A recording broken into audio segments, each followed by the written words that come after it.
को मेरा नाम आयशा फरियाद है। मैं ग्लोबल स्पीच सेंटर की टीम का हिस्सा हूँ। आज हम बात करेंगे कि बच्चों को उनके लॉस फेज से उनकी इमेजिनेशन से निकालना क्यों ज़रूरी है। हम देखते हैं कि इन बच्चों की अटेंशन या तो बिल्कुल ही ज़ीरो होती है और अगर हो भी तो इतनी ख़ास अच्छी नहीं होती, जिसकी बुनियादी वजह बेसिकली यही होती है कि ये अपनी इमेजिनेशंस पे रहते हैं। इन्होंने अपनी ही एक अलग सी दुनिया बनाई होती है जिसमें हर वक्त ये लॉस्ट रहते हैं। इन्हीं इमेजिनेशंस में रहने की वजह से, इसी लॉस रहने की वजह से हमें इनमें स्टिमिंग नज़र आ रही होती है, हमें इनमें लॉफ्टर्स जो हैं वो देखने को मिल रहे होते हैं। तो जब तक हम इन्हें इनकी इस लॉस फेज से खींच कर नहीं निकालेंगे, इनकी इमेजिनेशन से नहीं निकालेंगे, तो इनकी अटेंशन अच्छी नहीं होगी, इनकी अंडरस्टैंडिंग डेवलप नहीं होगी। और अगर इनकी अटेंशन अच्छी नहीं होगी, इनकी अंडरस्टैंडिंग डेवलप नहीं होगी, तो ऑब्वियसली ये अपनी नॉर्मल रूटीन के काम किस तरह से कर सकेंगे।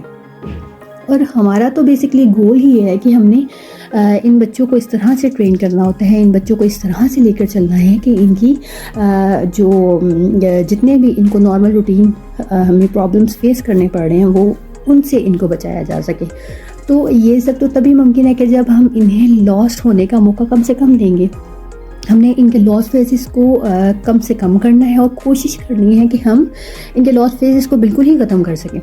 उसके लिए ये होगा कि हमें बच्चों को ज़्यादा से ज़्यादा इंगेज करने की कोशिश करनी पड़ेगी। तो उसके लिए सिर्फ चंद एक बातों का ख्याल रखना पड़ेगा।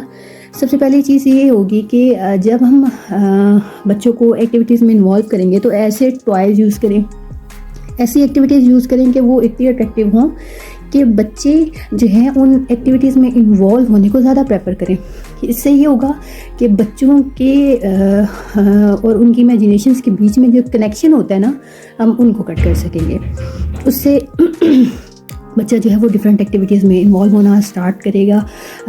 उसके लिए आप डिफरेंट जो है वो टॉयज़ यूज़ कर सकते हैं। ऐसे टॉय जिसमें लाइट्स हो सकती हैं या म्यूज़िकल साउंड्स वगैरह जो होते हैं वो प्ले किए जा रहे होते हैं। मतलब मज़े मज़े की बहुत सी एक्टिविटीज़ हमें जो है वो देखने को मिलती हैं, उनको यूज़ किया जा सकता है। दूसरी चीज़ ये कि आपने अपनी टोन को ऐसा रखना है, अपनी वॉइस को ऐसा रखना है कि बच्चे आपकी तरफ खुद ब खुद अट्रैक्ट हों। आपने इस तरीके से प्लेफुली उनके साथ इंटरेक्ट करना है कि बच्चे कहें कि यार आखिर ये हमें क्या रहा है, हम सुने तो सही, हम देखें तो सही, या ये जो चीज़ हमें देना चाह रहा है या जिसके साथ हमें खिलाना चाह रहा है हम खेल कर तो देखें, हो सकता है वो वाकई इतने मज़े की हो। तीसरी चीज़ ये कि आपने बच्चों को जब भी कमांड वगैरह देनी है तो बच्चों का आई कॉन्टैक्ट लाजमी लेना है। बच्चे आपको आई कॉन्टैक्ट तभी देते हैं जब वो लॉस नहीं होते। ज़्यादा से ज़्यादा बच्चों का आई कॉन्टैक्ट लेंगे तो क्या होगा कि उनकी अटेंशन ज़्यादा से ज़्यादा बेहतर होती जाएगी। अटेंशन बेहतर होती जाएगी तो ऑब्वियसली उनके जो लॉस